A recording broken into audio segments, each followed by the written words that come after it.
Welcome to Ear Biscuits, the podcast where two lifelong friends talk about life for a long time. I'm Rhett. And I'm Link. This week at the round table of dim lighting, we're talking about the Enneagram, and we're talking about specifically my number and your number. Yeah. And if you don't know what the crap we're talking about, well, we'll give you a little bit of primer on that to start out.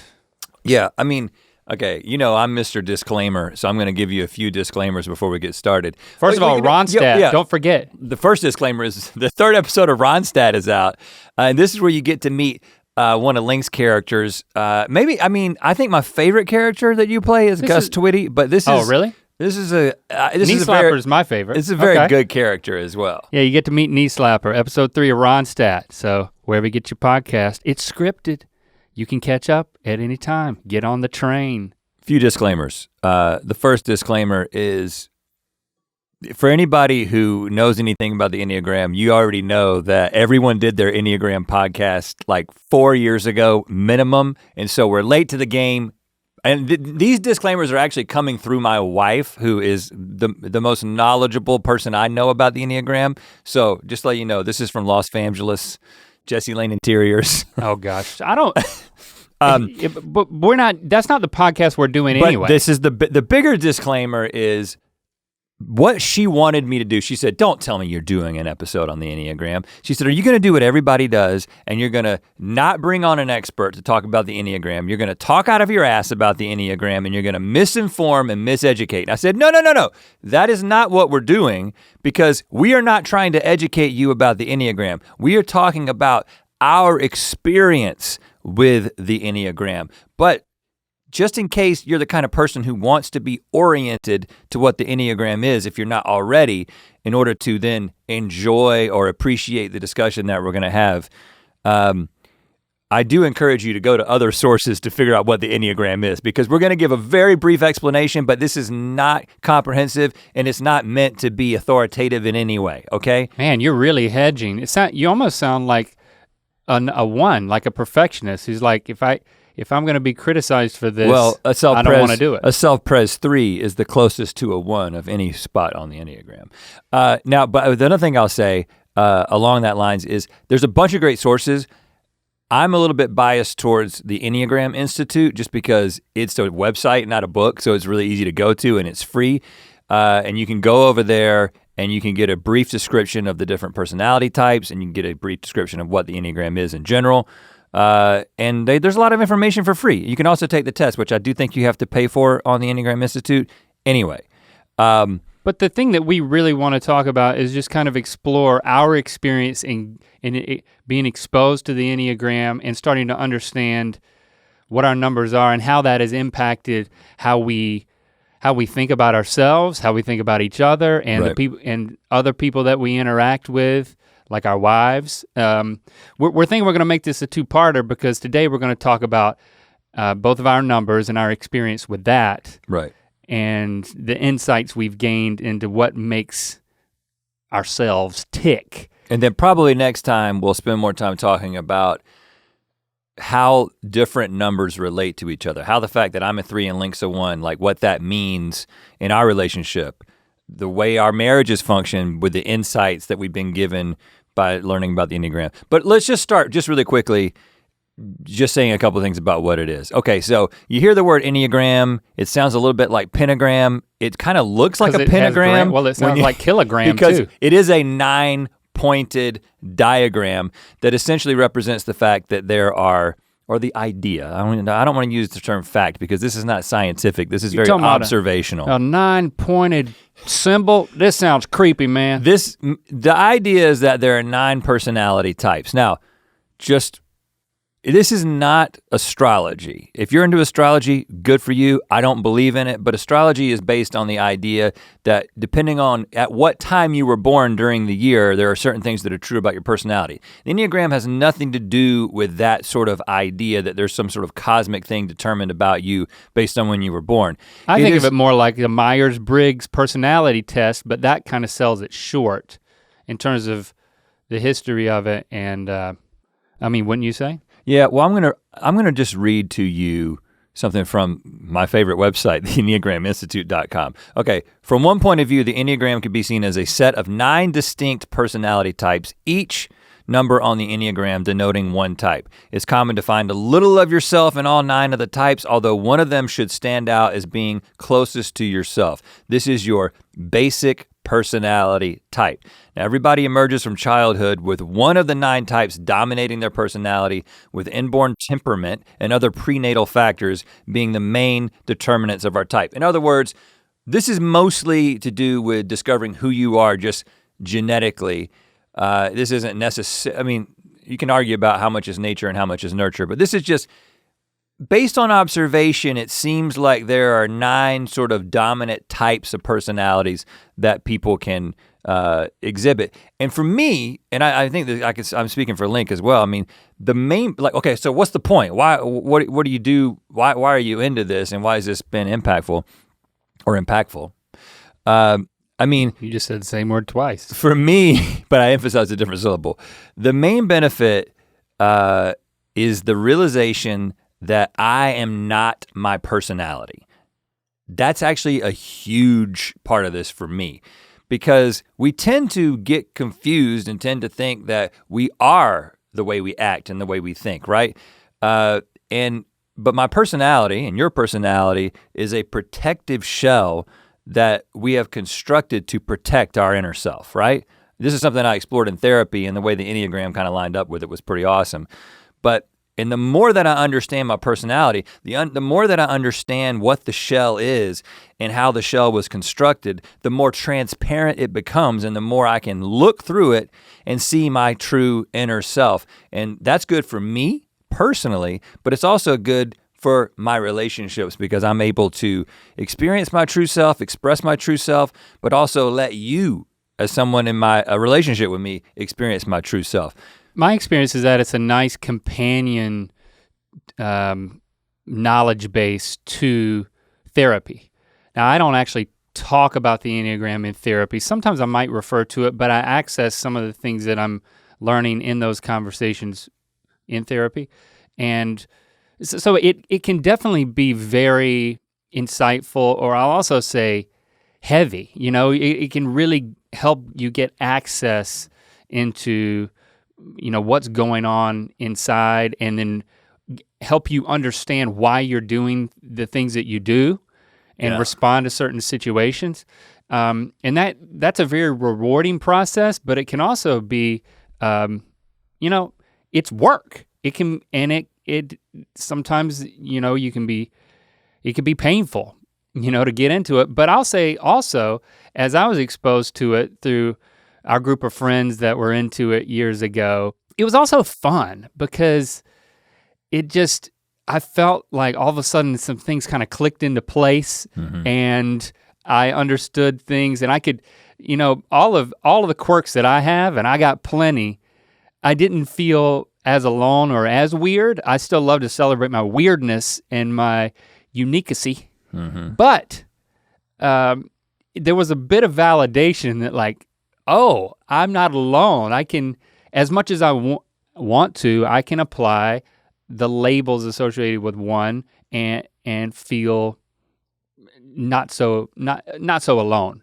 But it's kind of, I mean, if you're into it, it's fun. And you know. If you're not into it and you have friends who are into it, it can be a little pretentious and annoying. I also as well, but I'm into it, so I'm probably just pretentious and annoying, and it provided a common language for our friend group to understand each other much more quickly on a deeper level. And to this day, we still refer to those things. But I mean, there was a big wave when we were all reading the books and talking about it, that now it just kind of comes up occasionally. So, you know, I'll say it can be painful, it can be heavy, but it can also be fun, and I think we're gonna talk about both those things today. And when you learn more about your personality, and you kind of learn through this, you know, the filter of the Enneagram, it's interesting because you're kind of learning what your strengths and weaknesses are at the same time, because the old adage, your greatest strength is usually your greatest weakness. And what makes you a 1, what makes me a 3, what makes you whatever you are, there are some strengths and weaknesses that come along with that. And usually, again, the thing that makes you an asset in a relationship or an asset on a team also when it's not healthy can make you a liability. And I think that's the biggest thing that we've been able to learn, because as you kind of understand, like when I'm like, okay, that's why I do this thing, and now that I can actually read about it and I can see, like you were saying, that there's a whole lot of other people who have this same struggle or have this same tendency, it suddenly kind of neuters it a little bit. You know what I'm saying? It takes the power out of it, and I don't feel as controlled, and I actually feel like there's a little bit of hope for dealing with this particular thing that right, when you separate yourself from your personality, then and that you've constructed, then you can start to change your habits and your actions, and you can dismantle your unhealthy defense mechanisms. And I'm not great at it, and I've kind of gone away from the Enneagram. I haven't been reading a lot about it in a few years, but it was nice to kind of get a refresher on it. Let's go quickly through all of the types. Okay. But I mean, because we're just gonna talk about my type and your type today, but I'm sure people wanna hear. And there's quizzes, and you can go to the website and you can start to read these books and type yourself. And it's gonna take a little bit more work than just the one liner that I'm gonna read right now, but I'll just go in numeric order, not because that puts me first, just because, I am a 1. Type 1 is called the reformer. Some people might call it the perfectionist. One book that we'll refer to calls the machine, which I kind of like that. The rational idealistic type, principled, purposeful, self-controlled, and perfectionistic. Type 2, you got the helper, that's the caring, interpersonal type, demonstrative, generous, people-pleasing, and possessive. Jesse is a type 2. This is my wife, which we can talk about next week. Type 3, you've got the achiever. That is you, Rhett. This is me. Do you like any of the other names besides the achiever? Well, the same book, the Millenniagram, which we will recommend later, calls this the winner. I like that. The success-oriented, pragmatic type, adaptive, excelling, driven, and image conscious. Mm-hmm. Type 4, you tell? You've got the individualist, the sensitive, withdrawn type, expressive, dramatic, self-absorbed, and temperamental.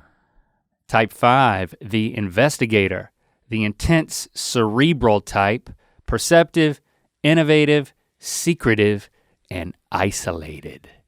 Type 6, the loyalist. This is my wonderful wife, Christy. The committed, security-oriented type, engaging, responsible, anxious, and suspicious. Type 7, the enthusiast, the busy, fun-loving type, spontaneous, versatile, distractible, and scattered. Type 8, the challenger, the powerful, dominating type, self-confident, decisive, willful, and confrontational. Type 9, wrapping things up, you've got the peacemaker, the easygoing, self-effacing type, receptive, reassuring, agreeable, and complacent. Now, there's a couple of ways to figure out what you are. And the one way is the test. What I will say about the test is like it's actually called the Rheti, R-H-E-T-I, it's an acronym for something, from the Enneagram Institute, has been evaluated to be like 72% accurate. So in other words— I don't think I ever took it. So I took that one, and there's some other free ones that you can take online, and you might not always score. I usually, like 90% of the time, 3 will be the thing that pings the highest, right? But another way to sort of figure out what you are, in addition to the test, is to read in depth about each one and see which one resonates the most with you. And I would go as far, I think the way that my wife put it is the one where it feels like they're reading your mail. You know what I'm saying? Because you're likely might start to get a little embarrassed. You're gonna have a little bit of shame and embarrassment, some self-consciousness that is associated with the negative qualities of each type. And it's really those negative qualities that you begin to feel that, oh, that's me, oh, you got me, yep, you call me out. And when I read about 3, it's clear as day that that's what and I think you feel very strongly in the same way about the 1. Now, some people might not, it might be like, and again, this isn't, it's not science. This is an observational thing that just kind of helps you think about yourself. So don't feel too discouraged if you're like, I can't really figure this out in an afternoon. Maybe it's obvious for you, maybe it's not, but just be patient with it if this is something that you want to pursue. So let's dig into our numbers, but first, let's promote some merch. I got this mug sitting here. You wanna travel? You wanna stay hydrated? Then you need the Mythical mug. This thing is sharp. What? No, it's not sharp. It's very safe. You just, I mean, if you're a type 6, you're like, I'm not gonna get a sharp travel mug. No, it's like, it pops open in a way that it's perfectly designed so that you can drink it and then seal it up without having to touch any of the stuff that you don't want to touch with your mouth. Because I'm a 1, I endorse this mug, and I also endorse the wacky design of the Good Mythical Morning mug as well. Wacky. Mythical.com. Get yourself some mug action. Okay, I mean, since 1 comes before 3, just go ahead and. All right, I'll kick it off, but we'll bounce back and forth. Yeah. It definitely was obvious that I was a 1 in my mind very quickly. I mean, even without knowing about the Enneagram, my perfectionistic tendencies, maybe it's because I'm a 1 or that I identified with it immediately. Or maybe it's just like the concept of being a perfectionist is something that people talk about more often than some of these other types. Maybe. I don't know, I can't tell because I'm kind of on the inside of it, but people tend to think they can spot a perfectionist because, it's a familiar term, right? So I kind of always considered myself a perfectionist, very meticulous. So as I started to read about it, I was like, oh yeah, I didn't play with my toys. I posed my toys in the way that I wanted them and I never touched them again. Right. I look over my family's shoulder when they're loading the dishwasher and I just can't help but reload it once they're done. Mm-hmm. Basically with any type of procedure, I always think I know the best way to do it and I just can't help myself to get my hands in there and to rearrange it, gotta make things right. Right. That's a big part of it. It goes a lot deeper than that, but I mean, speaking of going deeper, I guess we can talk about the childhood message of it all. Sure, yeah. So in the Complete Enneagram, it's more of the reference book that we've both read. Well, I think that's 27 Paths to Greater Self-Knowledge. That's the one that I read. I didn't read the other one. Well, the unconscious childhood message, the one that I just told you about, I know is in the Wisdom of the Enneagram because that's what it could also be in the Complete Enneagram. Yeah, it says, chaos or uncertainty or anxiety in the family motivates the 1 child to take on the task of providing order and structure for himself. The coping strategy of adhering strongly to sound rules and routines and standards of behavior provides the 1 with inner cohesion and security, as well as protection from criticism. So, it's not that my mom didn't have a lot of rules, actually. Right. Things were pretty loose, but I definitely had this sense that I needed to be a good child and that I needed to follow the rules, and I would make them up for myself. So I can definitely see, some people will assert that you're kind of born with a number and that it just kind of manifests itself through the message that you receive as a child, and it's like the first litmus test of kind of what your number is. Other people may say different things, but for me, I think there was this perceived insecurity, and that some of it was up to me to make sure that we were good. You know, it was like it was me and my mom. I remember things like it just being, okay, my mom's getting a divorce, now it's just me and my mom in like late grade school, and just kind of internalizing the fact that I need to do my part to walk the line. I don't want to cause any trouble. I don't want to be the one to create any sort of split here. Nothing was to the point where like, I mean, I'm certainly continuing to explore those things from my childhood in therapy and in my own work, but I wouldn't say that it was traumatic to the point. I mean, I just think that that's how I responded to it. Right. With, I can order my zone. I can stay in my room can be my place. And if anybody has expectations of me, I need to do everything I can to follow those. So it does resonate in that way. I think the childhood message is it's not okay to make mistakes. Right. And again, I think that was not anything I didn't have a drill sergeant of family members that were saying, and I'd never experienced a lot of punishment. It was all something that I put on myself and that I definitely believed, but as a defense mechanism of things going wrong. If anything goes wrong, it can't be because I didn't do something right if I knew it, if I'm culpable. And just to give people an idea of how personal, how much you take it upon yourself, it's not just the feeling that you can't make mistakes. I mean, like the basic fear of a 1, according to the Enneagram Institute, is of being evil or defective. You know what I'm saying? So it's not just about like, if I make a mistake, it's gonna screw things up. It's about you. But the core of my being if I do something wrong, I'm bad. It's not just I did something wrong, I am wrong. And in the evangelical environment that we grew up in, that is a tenet of the faith, is that you're born into sin. So you're born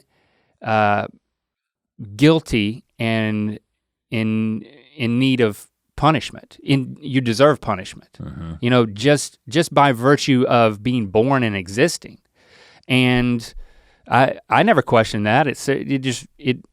I accepted that. Maybe it resonated with me, and I internalized that. Right. And so that was a defining belief and a defining part of my experience as well. Well, it's all, the different environments that you find yourself in might exacerbate it, right? And I think, interestingly, I mean, one of the things we didn't say at the top is there is definitely a spiritual aspect to the roots of the Enneagram. And so the Enneagram is talked about quite a bit in Christian circles, right? Both evangelical circles, but also sort of post-Christian or liberal Christian, progressive Christian circles. You don't have to have any sort of spiritual identity, or, that doesn't have to be a part of your background in order to appreciate, like Link's talking about, the practical side of things. But when you're in that environment where you're being told that you're bad and that is your ultimate problem, I think that probably speaks to a lot of the ways that we processed our whole spiritual experience so differently. You know what I'm saying? Which we'll get into how a 3 navigates the spiritual space. We'll talk about me in a second. Yeah, for me it was, okay, everything that I learned in church growing up was, okay, a set of rules and a set of beliefs and an entire worldview that's completely organized, that I was like, okay, it gave me a sense of comfort that existed.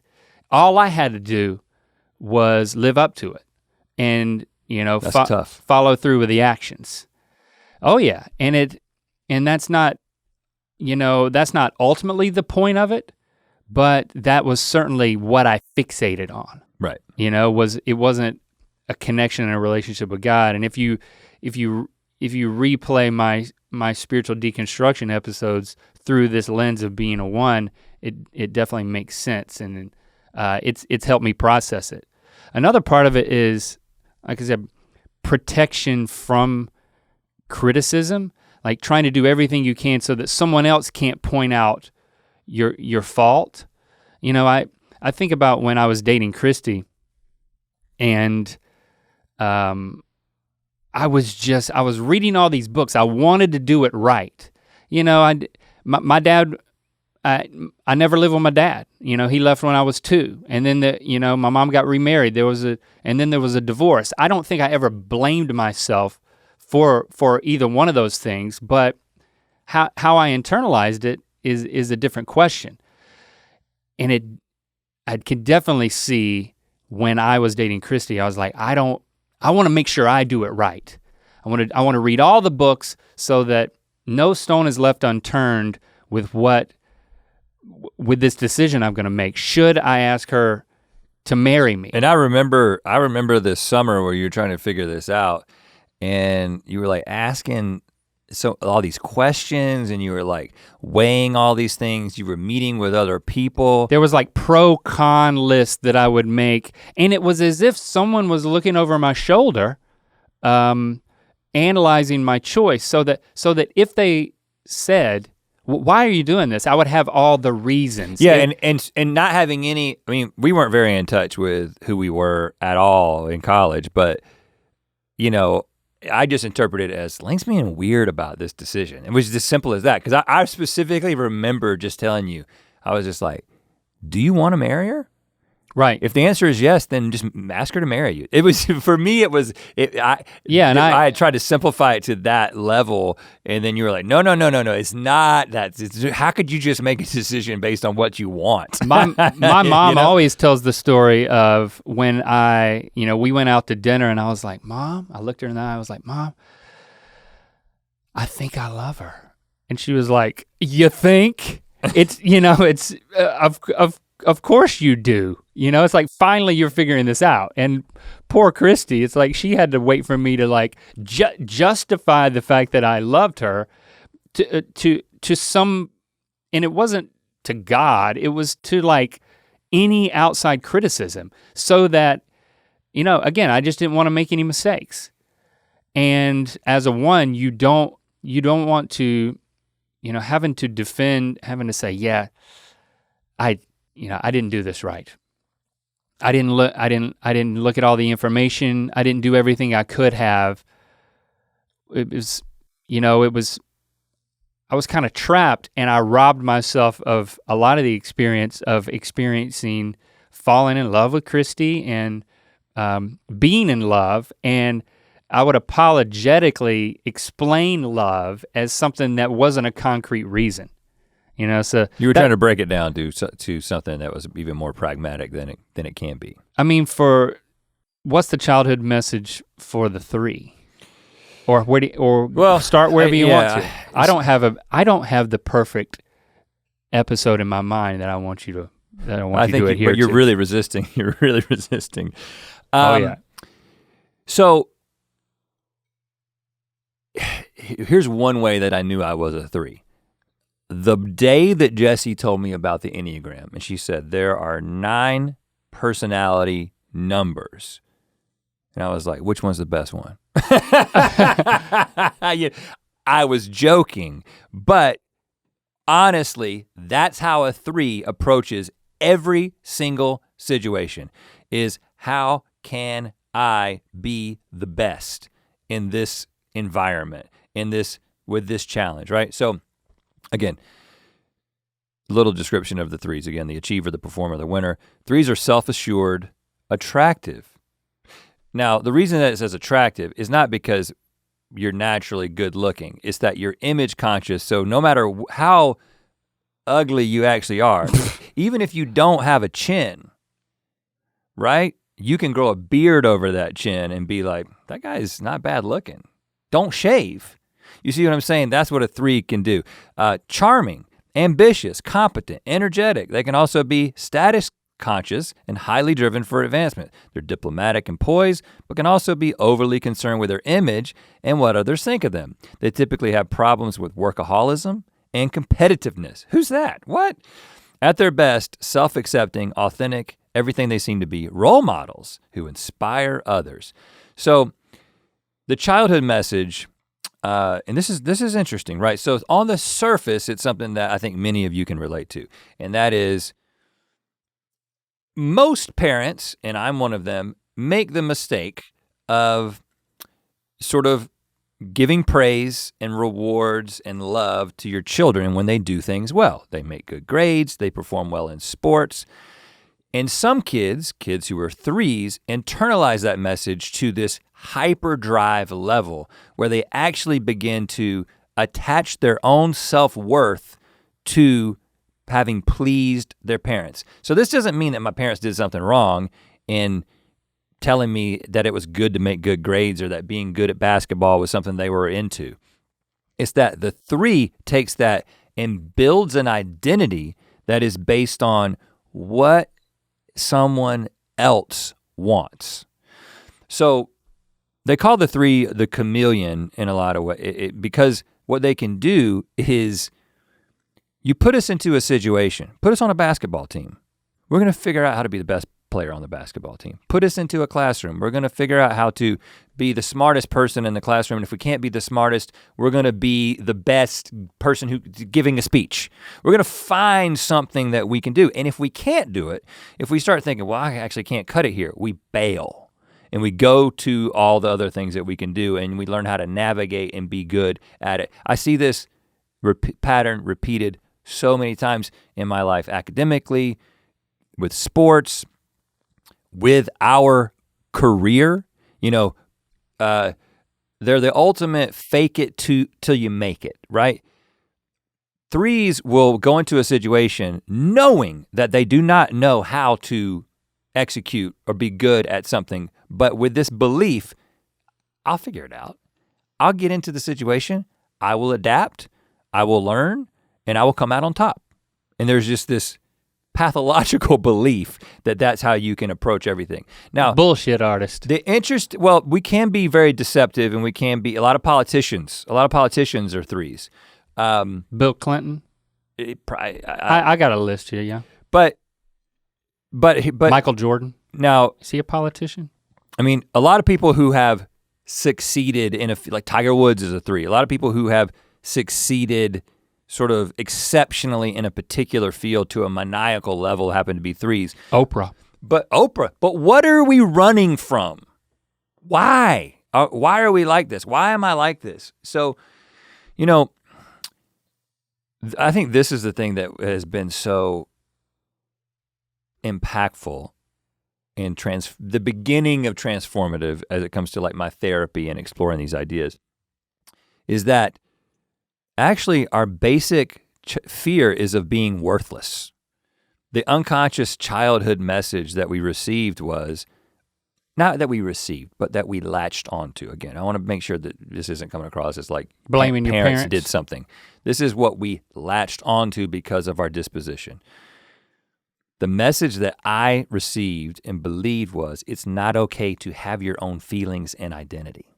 Now there's a lot of reasons why that might be the case, but what you end up doing is to not have your own identity. What that means is that 3s have a really difficult time figuring out what they want, because what they're really good at is figuring out what you want, what the environment that they want. You know, think about campus ministry, right? I have had a tendency throughout my entire life, when you put me into an environment, I find a way to navigate to the top of it, right? So what did I do in campus ministry? We went to one Campus Crusade event, and I saw that there was a guy up there talking every week. He was introducing people, he was making jokes, he was in videos, and it just clicked. And it wasn't a conscious process. It was like, I'm going to be that person. Because I can't navigate a space in any other way. And so the next year, I was that person, right? And so, but what are we running from? we believe that the moment that we stop asserting ourselves and the moment that we stop being this thing that other people have found value in, that we don't have any value, that we are worthless. So it's actually this tricky thing where it's not this thing, we don't actually think that we're great. We actually think that we're not great. We think that we are ultimately worthless unless we can do something for you. Mm-hmm. Unless we can perform in a way that you're like, good job, great job. And if we don't get that, we begin to disappear. I mean, the worst fear that I have is like being incapacitated. Like literally, like what if I'm in an accident and I can't do what I do anymore? Like that is what a 3 is scared of. Because the moment that people have to, and we also tend to be incredibly independent. I don't want you doing something for me. Don't help me with something, because that means that I can't do it, and I might be worthless. So receiving things from people, receiving help from people, we're not good at that because we want to do it again, not because we think it comes across as arrogance. I'm very aware of that. It comes across like, oh, you're arrogant, you're prideful, you think you're the shit. That's sort of the external impression that we can give. The soft underbelly of that is we actually are afraid that we're not those things. We're afraid that we're worthless. We're afraid that if we cannot perform for you, then we will fade away into non-existence. That's kind of sad, but it's nice to get in touch with that so you can start to say, okay, how am I gonna grow? How am I gonna integrate these insights? Because for me, it's if I'm not, I guess I'm afraid of there not being an answer, or there not being a perfect way. It's like if there's not an answer, well, what am I supposed to do? But again, one step below that, if my ultimate fear is of being worthless, your ultimate fear is of being bad. Yeah, of being, corrupted. Of being fundamentally flawed as opposed to being fundamentally good, nailing it. And you know what? We'll get into this in a second. There's subtypes, right? And so there's wings and there's subtypes, we'll talk about that. But the specific subtypes that we are actually makes us similar in some really interesting ways. We'll talk about that. But the thing about like this desire to be, to not make a mistake, to be good, that the one has, and then this desire to accomplish. And I'm not saying that, there have been some situations, and I wish I could think of one, where we have to make a decision about something. And it's a much easier decision for me because I'm just like, do we want to do this, or would this be a good look? And then you'll kind of get caught up on, yeah, but is this the right thing to do? Yeah. And I actually think it's a really good balance, because the sort of the 1-2 punch of that decision-making process it can be very powerful. But there are a few times where I'm just like, Link is really spending a lot of time thinking about the merit of like the moral merit of this. And I'm spending a lot of time thinking about like what it will do for us. I'm not talking about like, I'm gonna bend the rule. Now 3s will do that. 3s will bend the rules. 3s will break the law. 3s will lie in order to take advantage of you. A healthy 3 doesn't do that. I consider myself a 3 that is moving towards health and is at times healthy, so that being deceptive is not I'm not a liar. That's not a problem. I'm not gonna lie to you to try to get something past you. I guess there may have been times in my life that I would have done that, but thankfully that hasn't been one of the things that I've had to deal with. One of the things, I guess, to bounce back to the one, one of the hallmarks of oneness is an incessant inner critic. Mm-hmm. Now, a lot of people, and I guess of many different numbers, can describe having an inner critic, an inner voice that is analyzing and assessing your performance, your actions, whatever the case may be, measuring you against a standard. But the inner critic of a 1 is a constant thing. Again, to quote the textbook, one's internalize a parental voice that functions therefore as an internal critic or coach. This coping strategy of proactively criticizing oneself and trying to do things correctly prior to coming under parental scrutiny can avoid outside criticism and punishment. And it can be crushing because it's so constant. Like I remember when I had my lawn mowing job, when I was like 14, 15, and on into 17, you know, around my Nana and Papa's house, like they got me this gig. And first of all, Nana was the one who was like, I remember she would always say, don't half-ass it. If you're gonna do anything, go all the way, do it right. I mean, she was the closest to like the concrete voice of find the right way to do it and do it. Right. Or don't do it at all.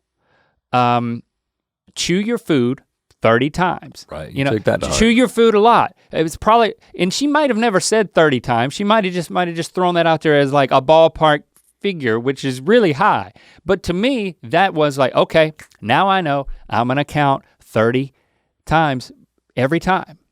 And when I'm done with this podcast, I'm going to go to the dentist and get fitted for a mouth guard so that, you know, I don't chew my mouth to shreds You're chewing while I'm at sleeping. Night. You're practicing chewing while you're sleeping. As a 43-year-old. But I remember I would cut grass and I usually didn't have my cassette Walkman because I didn't want to get it dusty. And I would, and definitely not a CD player because it would skip too much. So I would just be there alone with my thoughts. And my thoughts were my inner critic in the form of it was like a sports commentator or like a couple of them talking to each other. And it was constant chatter about how well I was mowing the grass. So if you listened in on my thoughts at any point for the hours and hours that I was mowing all those lawns, like I wasn't daydreaming at least half the time. It wasn't daydreaming or like, you know, just zoning out. It was listening to these commentators that I was manufacturing talking about, oh, yeah, that corner, you know, he kind of missed a little grass. He's gonna have to go back for that one on the second round. And then, oh, the grass is a little long this day. What's his strategy gonna be? And then ultimately, how long did it take him to cut Miss Bethune's grass and get paid while listening to her talk about her ceramics? Be nice, but not stay too long that he's gonna get home before dark. You know, it was, and I just thought it was motivating for me. Like I listened to these voices and I got really good at mowing grass.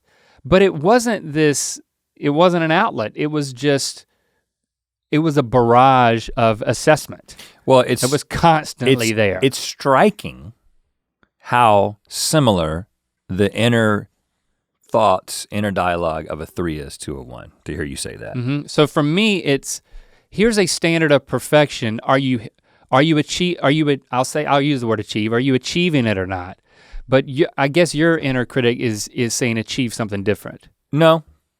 So, well, it's so similar, and that's why. And first of all, people, and I there are people that I'm close to that are not into the Enneagram, and I don't know if they're a 3 or a 1. Which you may be like, what? It seems so different. Okay, here's why it's not different. Because the net effect of you having this inner critic that won't shut up, that's in the form of these 2, you know, announcers, is that you're constantly focusing on your performance. You may be doing it because you don't want to make a mistake. Now, shift the analogy a little bit and just say, I'm mowing the grass. Well, what am I thinking about? I'm not thinking about the 2 commentators. I'm thinking about the crowd that is watching.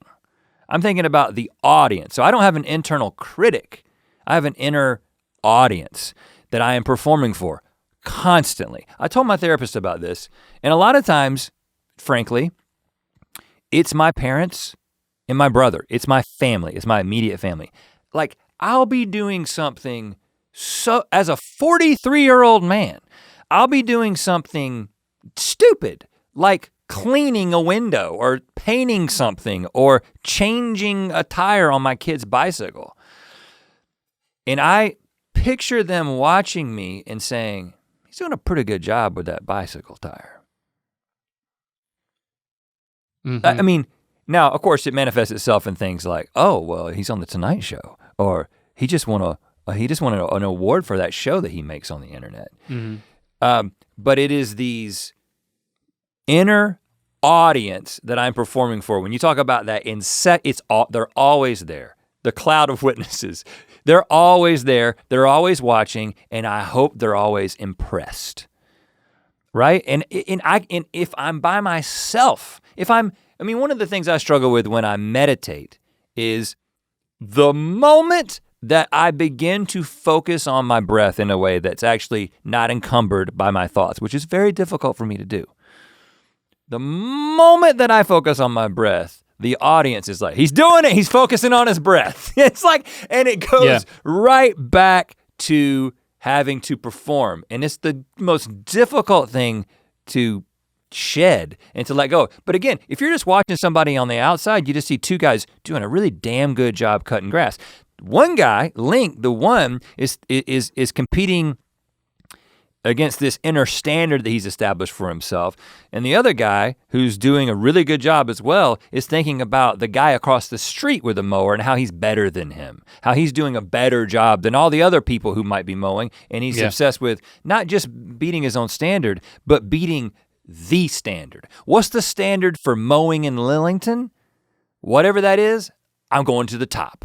Yeah. And it again, a lot of these inner struggles, like when you talk about you might feel exhausted when you hear about the inner dialogue of a 1 and a 3. I think that's probably the case for most the way that I talked to Jesse. I mean, the inner dialogue of a 2, it's like, I feel so sorry for you. That is exhausting because this is the thing that you're constantly running from. I can't take a vacation, right? I'm a workaholic, right? So I go on vacation, like here's a perfect example. A couple years ago, we were getting ready for our tour, the Rhett and Link Sing Song Tour, whatever we call it, you know. That was not what we called it. Yeah, and I had told everybody that I was gonna learn how to play the piano for this tour, right? Yeah. So of course, now that I did that, I had to do it. And I'm sitting on vacation in Cabo San Lucas next to a pool, relaxing. Now my wife she can relax, she can do it. Day 1 of a vacation, she's poolside, she's got a book that's like fiction, like a fiction book, you know, and she's just enjoying herself. One of the reasons I have trouble reading fiction is I feel like I'm not fixing anything, I'm not learning anything. It's just a story that's gonna go in one ear and out the other. But I remember sitting poolside and I was like, boy, you know what this is the perfect opportunity for? This is a perfect opportunity to write a song because I gotta write a song for this. I gotta play the piano, I gotta write a song. And I wrote, that's why I travel. And that's why it's about being at a Mexican resort, because I was at a Mexican resort at the time. And it was like, and again, you have to be doing something. And if I don't do that, achieving something. If I choose to be like, you know what, today I'm not writing a song. I'm not contemplating a project. I'm not trying to be a better me. I'm just being. Again, that's the ultimate thing for 3 is stop doing and start being. Learn how to be, not do. Very difficult for me to do. Because the moment that I don't do anything, I get this, it feels like the world is caving in. Even this past weekend, I spent like an afternoon, I watched a movie and then I kind of just napped on Saturday. Yeah. And there was like a 4-hour window where it was like, there was a movie and then a nap. And at the end of that, I was like, I feel horrible. Like what else could I have done in that 4 hours? I could have figured something out creatively. Well, this is what I did this weekend. Were you done with your thought though? Yeah, I want to come back to the wings in a second because but I want to hear what you got to say. Yeah, for me this weekend it was, you know, I was vacuuming the vents. Yeah, the vents. Yeah, they get dirty. Because you look up there and you can start to see that, boy, they're dirty. And I would take them down and I realized there was so much more I could do to vacuum inside of the vent. Yeah, you can go all the way up in there. When I was done with all that, I realized that the vacuum cleaner was really dirty. So I disassembled the vacuum cleaner and cleaned all of it. And the thing about ones is we can relax if we can manage to put things in just the right order. We can have this sense of well-being when things are put in their place. Yeah. Like, oh, I've cleaned and the thing that I cleaned with is now totally clean, so now I can relax. But if I just clean the vents and I made my vacuum cleaner dirty, well, I've created a problem and that's not made right yet, so I couldn't chill out. Now this is a trap, of course, but I do know that sometimes when I'm cleaning or organizing, those things make me feel better because they give me that sense of control, which is associated with achieving perfection in my own mind.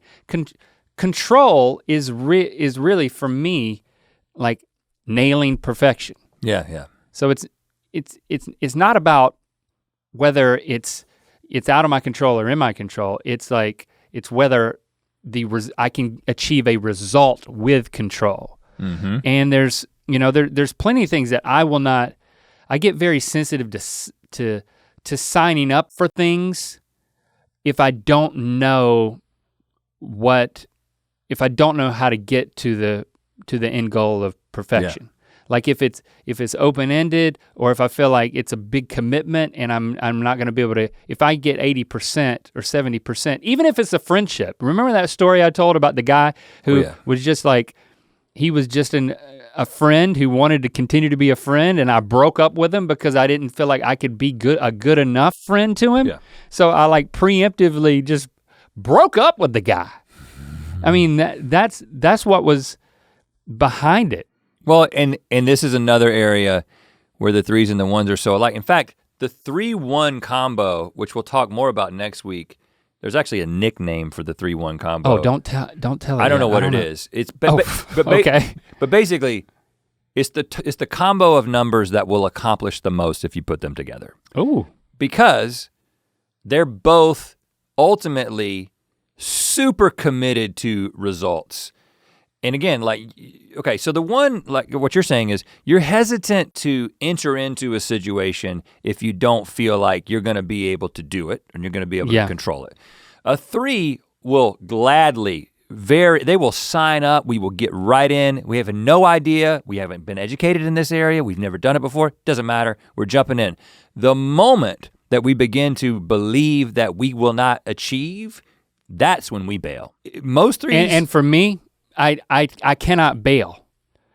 So it's like, if I sign up for it, I feel like I have to do it. So it's like. So I think that again, the 3-1 combo is that I will convince you to jump into something. And then I've got this pathological confidence that we will be able to figure it out and do it. And then once you set your mind to it, now we're a team.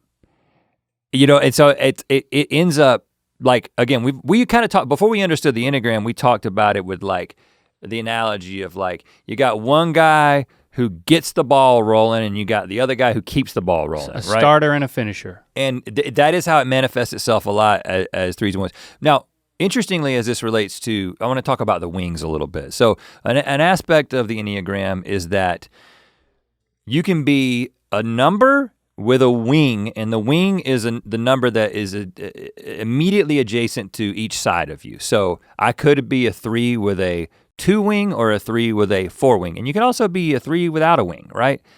But as the more I read about 3, I'm definitely not a 2. First of all, let me just say right now, 2, which is what my wife is, which is a helper. And again, I think that's kind of a demeaning name to give to the 2. There are better names for it in other books. It makes it seem like I'm just here to help. It just basically means that they kind of give themselves to people in ways that are just monumental. I'm not that. In fact, I score the lowest on 2. Like if you look at my scores, like 2 is like barely ticking. But 4, which is the individualist, I actually scored pretty high on, and a 3 with a 4 wing, I'm gonna read, this is from Enneagram. So a 3 with a 4 wing means that I'm most concerned with what I produce and put out into the world. So that's where I find my value. It's not just necessarily like, hey, now again, it is like, hey, we're doing this thing where we're throwing darts at a board. Well, I'm gonna do the damnedest job I can possibly do in this game. That's why I'm so competitive in GMM in a lot of ways, right? Because you just put a challenge in front of me and I'm just like, well, how do you win this? But really, it manifests itself in I am trying to find my worth in the things that I produce, right? And so what that ends up doing is the net effect of that is every single thing that we produce, every single thing that we put out into the world, my self-worth is attached to it. Now that's kind of true, you might say that's true for all creative people. I believe that it is true in a lot of ways, but it is like fundamental to my core that I have been in this long adulthood battle to detach my self-worth from the success of what we do. But that's my tendency, and I think that's one of the reasons that when I'm not healthy, I get so defensive. So we talked, last week or a couple weeks ago about, when failed projects. GMM 22, the multi-episode version of GMM, when it failed, and when it was in the midst of failing, when it was in the midst of getting this incredibly negative reaction from fans, we decided that we were gonna do a podcast and talk about it. Now, we made the mistake of just being like, we're just gonna be real and raw and just process this live. I made an ass of myself in a lot of ways, right? I was super defensive. I insulted people who were disappointed in us. I was like a cornered dog, and I attacked and I lashed out. What I have come to understand is that I was defending my own worth. I'm not saying it was healthy, it was unhealthy because I had identified my self-worth with the success of the show. When people were rejecting the show, they weren't just rejecting me, they were telling me that you're kind of worthless. Like you took this time, you hired all these people, you put all this thought and effort into this thing, and you know what? It's shit, man. That's what it is. It's the shittiest thing you guys have ever done. And so what I hear is, you're shit. You're worthless. Yeah. I may have told you that too. Sorry. And so when I'm in the bad headspace, first of all, I should have never made that podcast. I don't think. Maybe we learned something from it.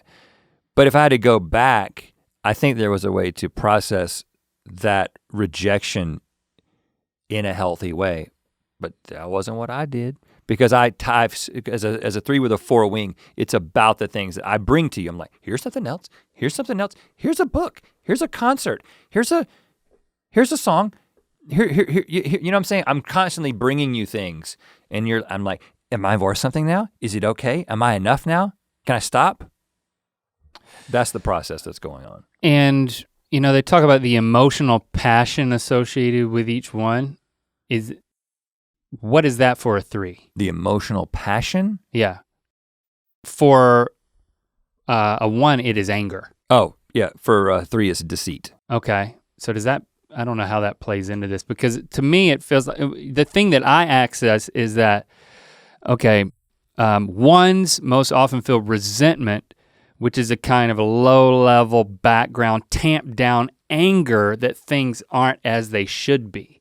So I try to remember, I don't remember what I said in that podcast and how I was processing that, but I think that something that had to be going on was just this frustration that it didn't work. And that I mean, my mind definitely goes back to the things that we foresaw that we needed to work in terms of the tool. Like I start to blame how YouTube worked. And we talked a lot about that and I fixated on that because I felt like we had a plan and there's things that we needed that didn't exist. It didn't work in a way to give the audience the experience that I wanted. The perfect experience wasn't possible. And when it became impossible and it didn't pan out and didn't meet my standard, I just got very resentful and frustrated because there was no way forward. It failed because it wasn't gonna come together. So for me, that's where the anger comes. That's how I experience this anger, this like seething frustration that things aren't right. And I do think that's like, well, I knew what it would take, but that part was out of our control. And when we asked for it, we didn't get it. And now I'm just mad because it feels like I'm wrong and I'm bad, but it wasn't me. It wasn't my fault. And this on a like a smaller level than the GMM 22 thing, and we talk about this openly. You know, we'll be in the middle of, say, a production of some kind that's getting. I begin to feel this is a little much. Like this is taking a lot of time. There's a whole lot going on here, and then like it'll be like Wednesday in the middle of a week, and I'll be like, Link seems angry today, right? Mm-hmm. And I think it's because there's so many things going on, and or you tell me, maybe it's like, I feel like I'm losing my sense of understanding and control. I feel like I'm on a roller coaster that is suddenly like one of the wheels may have just come off. I always have an idea of how things should be going, and when it's happening, then it's very frustrating. It's very frustrating. But because I've seen it. But I've seen it happen in my mind. But it's not a passive, like there might be some types, like I think a 9 tends to sort of retreat a little bit. A 1 doesn't retreat.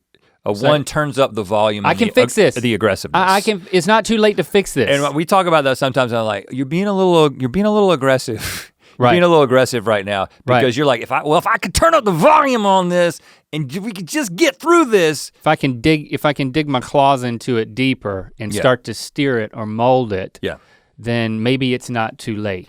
Now, the whole deceit, I'm glad you asked that question. So you might be like, what do you mean? What does that mean that the 3's sort of passion is deceit? Wouldn't it be pride? No, actually the 2's passion is pride. Talk to my wife about that. Again, just to remind you, we don't actually think that we're great. We just want to seem like we're great, right? Again, I use, this is a funny analogy, but I use the example of I'm not trying to make you feel sorry for me. I grow a beard because I do not like the way my face looks without it, right? I am actively deceiving you, except for those of you who are able to find that picture that's all over the damn place on the internet. It's easy to find. And it's the worst. I don't actually look that bad without a beard. That picture that you took, something about my hair, my expression, I was a little bit overweight in the chin area. It's the worst picture on the internet, and it's like a meme now. Yeah. Can you tell that I'm upset about it because I can't control my image like a 3 wants to? But again, what I want to do is I want to deceive you. So I don't want to. So you're talking like Snapchat filters, but across your whole life. Well, I want to be very clear, and I don't want to mischaracterize 3's or mischaracterize myself, because again, I am not a liar. I don't like get into a situation. I don't cheat on my taxes. I don't have an offshore account. I'm not that kind of person. I'm sure there are many 3's who are. But that active sort of deception is not what it is. It's much more subtle and it's much more sneaky because I am lying to myself. I'm trying to present myself to myself in a way that is acceptable. So we might be in GMM 22, GMM 22 is falling apart, and I'm trying to find a way to reposition the argument so that I'm still okay. And so then I say things like, you guys don't even understand how you're supposed to understand this thing. You know, I don't remember what kind of stuff I said. But again, I don't actually believe that. I know if my inner self knows this is failing, it isn't good, but I can't deal with it not being good. So I'm gonna start lying to myself, and I'm gonna start lying to you. Not some big giant lie, but I'm gonna start spinning it a little bit. That's why we make great politicians, because you can ask us about, well, why did you say this in 1998 and now you're saying this now? It's like, well, let me tell you why. You're wrong, I'm right. It was never a change. It was the same thing. It was just a slightly different emphasis. We're masters at that kind of deception. But again, we're lying to ourselves as much as we're lying to you. I mean, I could definitely see that even for me, I might try to change the rules in order to then, like my measurement of perfection, look at it in a different way. I think one of the challenges for me is just judging. You know, I'm constantly judging myself, but then I'm judging everything or assessing everything to then know what that standard is. Like I'm always searching for the standard. Matter of fact, like when I was choosing which type of engineering I wanted to go into, I gravitated towards industrial engineering. One of the reasons was because it was all about taking something that it wasn't about making something. It was about how you make it, how you go about it, the way you do it. It was such a focus on procedure and systems that it really resonated with me. I was like, okay, just like any math problem, there is steps to then get to a solution. There's a best way to do something, and there's always a way to improve something to get closer and closer to perfection. You know, I think that I know that perfection is an illusion, but I have this drive to get as close as I can, to start, you know, to dial the fine tuning as much as possible. So like very detail oriented, it's like any little thing to get everything in order. So that's why I even went into engineering. Industrial engineering specifically was for that reason. And it's, again, my threeness, it gives a very clear explanation as to how I navigated my engineering situation, right? So, okay, so I went into engineering because originally I wanted to be an architect. Like growing up, I wanted to be an architect and I would like do house plans and stuff like that. And then someone told me that design school was like really, really difficult and it was a lot of time. And so I was like, that doesn't sound fun. That sounds too hard, maybe. But you know what? Structural engineering is like the engineering side of design school. So I can still kind of be involved in architecture. And you know, my friends like Link are going into engineering. I've been told that I'm good at math. Okay, I'll do that. And so then halfway through my freshman year, or maybe it was I can't remember. I'm taking a structural engineering class. I'm like, this is the hardest thing I've ever taken in my life. Like I don't know if I understand what's going on. Like I admit, I've been able to sort of fake it and make A's. There's no real place to hide. But like I think this guy's gonna give me a C. I've never gotten a C in my life. And at that moment, when I started to see that I didn't know if I could succeed, I was like, well, there's also this concentration in civil engineering called hydrology, which is just like dealing with water.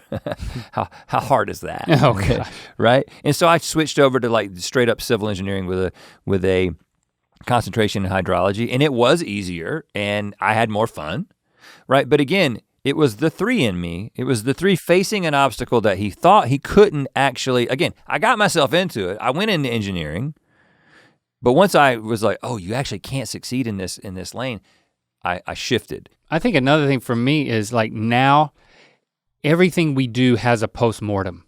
Well, this has always been the case creatively. Whenever we make anything, and I'm talking about like at every stage of the process. So if we shoot an episode of Good Mythical Morning, well, we go back to the dressing room and we're like, you know, getting on with our day. I am thinking and talking about everything that just happened to assess what could have been better. Because it's never come back and like, well, that was good, man. Like I very rarely shoot an episode and be like, that was good. It's always like, you know what? I can always find something. And I hate these meetings, by the way. Yeah, and we institutionalize this thing where if, you know, there's always a lesson to be learned in order to make something incrementally better. And the increments get smaller and smaller and smaller, but my tenacity to find it gets more intense and more intense. I'm like, we have to have something because I know it's not perfect. Because I know that's an illusion, but we can always get closer. And what I always tell you in those meetings, and again, I think that I'm glad we do the meetings. I'm not saying we shouldn't do the meetings, but a lot of times you'll see me frame things like, you know, you may be right that we can learn this little lesson and we can make this improvement. in the grand scheme of things, do you think it'll make a substantially better product, right? Now, maybe it will, but I always kind of try to talk myself into like, yeah, but what else could we be doing with our time? Like, let's find what else could we achieve? Let's find something else to achieve. There's this idea that I got from Enneagram where it talks about threes actually are addicted to achieving and competing with ourselves. Always aiming for another level of success that is just out of reach, just tantalizingly out of reach. So, we talked about all the other stuff that we try to do, and we're like, we're trying to do something in the traditional space. We're trying to get a TV show on the air. We're trying to make a movie. We're trying to do these things. It feels like it's this next level of success. Now, I understand that there's more kids. In fact, Mr. Beast did a survey on Twitter that showed that more people want to be YouTubers than actors, or more people want to be successful on YouTube than in the traditional space. I get that, I understand that, but I ain't a kid. And I've been successful in the YouTube space. Yeah, you've done it. I've done it. And so it's like, all right, what else can I do, right? And I gravitate towards things that feel like they probably won't be able to happen. They feel like they're out of reach because I'm addicted to reaching for something that's just out of reach and then possibly getting it. I want to talk about and it drives me crazy because I'm like, oh, what's the next thing he's gonna sign me up for that I have to perfect? Right. And I feel like I have a limited capacity to continue to drill into things, right? Because everything that we've added is still in my mind on my plate. Has to be perfected. And now I've actually shed some things from my plate and shed some of this desire to round the edges and perfect every little thing. But it is a tendency, and at those moments where it's like we're jumping into this next thing, let's make it happen. I'm like, what is he signing me up for? Right. Even when you go back to all the layers, like this is a conversation we had in an early podcast where you're like, it's that next thing that you wanna experience. And you did talk about it in terms of experience, but I have to think there's like an achievement. I can now pilot an ultralight. I can now do this. I'm guessing, but for me it's like, okay, am I going to get into this genre of music because then I need to know, I need to collect everything in that genre? Or it's not always like if you use surfing as an example, I also tend to sign up for things that, okay, I'm 6'7" and I'm in my mid 40s. I'm never going to be a good surfer. I'm never going to be the kind of person that I was never trying to be like a real surfer, a professional surfer, for God's sake. But just the idea of being someone who doesn't look awkward and embarrassing if you happen to be watching them. And lots of people are watching me because I'm so damn big. That's why you don't want to do stand-up paddleboard. Well, there's multiple reasons why I don't want to do stand-up paddleboard. I don't like drawing attention to myself doing something poorly. And being on a stand-up paddleboard, you're already sort of an outcast. There's also beaches that you can't go to, whatever. Mm-hmm. But I struggle with it. But in health, I am able to be like, I can just experience this. I can just experience the ocean. I can just experience in these projects that we're doing that may never come to the light of day, may never see the light of day, the process, being. Not being, I am doing, and I'm not gonna stop doing. The answer is not to stop doing, but the answer is to be able to be in the midst of doing, right? But I wanna talk a little bit about feelings. Yeah, let's talk about that. And I do think that, because what we were about to get into, would be a good thing to talk about next episode is what we're doing with all of this information in terms of growth and integration, as well as our interactions. Yeah. So I'm just gonna set up one additional I just produced the episode I'm a little used bit. to it. I just wanna set up one, and we can talk how and how I'm dealing with this next time, and also talk about the 3-in-1 relationship, the 2-3 relationship in my marriage, the 1-6 relationship in your marriage, maybe even some parenting things. This has impacted our parenting. But this is gonna surprise you if you don't know anything about the Enneagram. But there are different triads, right? There's 9 total numbers, and so there's 3, 3, and 3. And there's a triad called the feeling triad. This is called the heart center. These are the people who are most in their heart and have the most feelings. And 3 is right in the middle of the feeling triad. You're like, what? What? That doesn't make any sense. You don't seem like you don't feel that much. You don't seem very sensitive. Well, 3s are not known as feeling people. Rather, they are people of action and achievement. We've actually put our feelings in a box so that we can get ahead with whatever we want to achieve. We believe that emotions get in the way of our performance, so we substitute thinking and practical action for feelings. But let me tell you, we have a lot of feelings. And this is why I am in therapy, okay? Because I am naturally very sensitive and feeling things deeply all the time, but those feelings seem so impractical. They're not pragmatic at all. How is a feeling going to help me do something?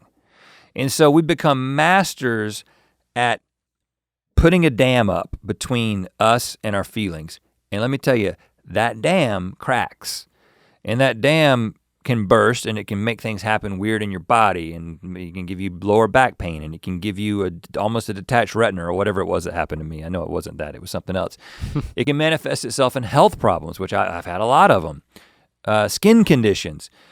And because you can become an expert at being like, I can have this really strong feeling and I'm an expert at transmuting a feeling into an action. Like it just bypasses right past me. It's like having this strong feeling, boom, what's the plan? Mm-hmm. Like if I have a conversation with my wife and she's dealing with something where what she needs is comfort, what she needs is a listening ear, what she needs is someone to actually get into the trench with her. I want to show you the way out. I want to immediately give you a solution, and let's begin to do it right now. Let's not sit in this discomfort. So we're not good at comforting people. I'm not good at going and seeing somebody in a hospital bed. I'm not good at knowing what to say at a funeral. I'm the worst, and 3s might be the worst because we stay so far away from feelings, but inside there's this giant water wheel turning with the power of all these feelings, and it makes us need therapy. If you're a 3, everybody needs therapy, but if you're a 3 and you want to be healthy, you especially need it because. Well, you're saying that because you're a 3. Yeah. But everybody needs therapy is my opinion. But because the 3s are. My opinion is I know I need it and I'm gonna stay out of their business. No, what I'm saying is that a 3 is feeling the most and suppressing the most. And I never understood that. Like Jessie would tell me all the time, she's like, I would be like, I'm just not that sensitive. I'm really independent. I'm not that sensitive. I don't care what people say to me. I don't care, like, you don't have to give me birthday gifts. I'm never an inconvenience for people. I'm super stable and reliable. Like I pride myself on all these things. I don't really have that many feelings, but I was having giant waves of feelings that I was able to divert. This was a revelation to yourself. And in therapy, I have been able to, I'm in like my 3rd year of therapy, peel back those layers and be like, oh no, there is a feeling, and that feeling does not need to be transformed into action. That feeling needs to be felt. And we'll keep going with that next week. I think, as a 1, I think I'm in the gut triad. Honestly, I don't know what that means. I also find it interesting that like in this episode, as we wrap up, it felt like you took the opportunity to like help people understand some misconceptions about you. It's like because I'm into image management, and I think I don't know what my drive is. I don't know. I'll think about that. But for next week, I think because there's still lots of good stuff in terms of like, okay, where do we go from here? That like it'll be fun to process in the next one. So I say let's leave it at that. But you need to give a rec. Yeah, so there's a bunch of good books that we have read, and and really, I would be lying to you if I told you that I had read all through all of these. My that's wife the good has. thing is that you only have to read like the parts about your number at first, so it's like a big book. You can have a sense of achievement or that you didn't quit. So I'll say that if you want to go a little bit deeper, the complete Enneagram or the wisdom of the Enneagram are great. But if you are like most people these days and you don't want to go deeper because it takes a lot of time and you want to read something that is a little bit more approachable, a little bit more irreverent, I think that Millenniagram. I'd say it's a lot more irreverent. You gotta like F-bombs, but Right. it's a really fun book. Millenniagram by Hannah Pash. This is definitely, I mean, first of all, it's great. And like a lot of the stuff that I talked about today, it came directly from the insights in this book. But it doesn't go as deep into like the background of how this whole thing came about, and it doesn't feel as technical. And I'm saying that for most people, that's a good thing. It's approachable, it's digestible. Millenniagram, it's pretty too. Look at that. It's got a bunch of colors on the front. Yeah, I like it. Lots of fun. All right, we'll keep this going next week. But hey, go ahead, hashtag Ear Biscuits. Let us know about your experience. What if you're a 1 or a 3? What's resonating, or just as you've been exposed to this, what's your experience with the Enneagram? And maybe over the next week, now that you've heard this episode, you can actually begin to explore this for yourself. Maybe when you listen to next week's episode, you'll already know or begin to be knowing what you are. To watch more Ear Biscuits, click on the playlist on the right. To watch the previous episode of Ear Biscuits, click on the playlist to the left. And don't forget to click on the circular icon to subscribe. If you prefer to listen to this podcast, it's available on all your favorite podcast platforms. Thanks for being your mythical best.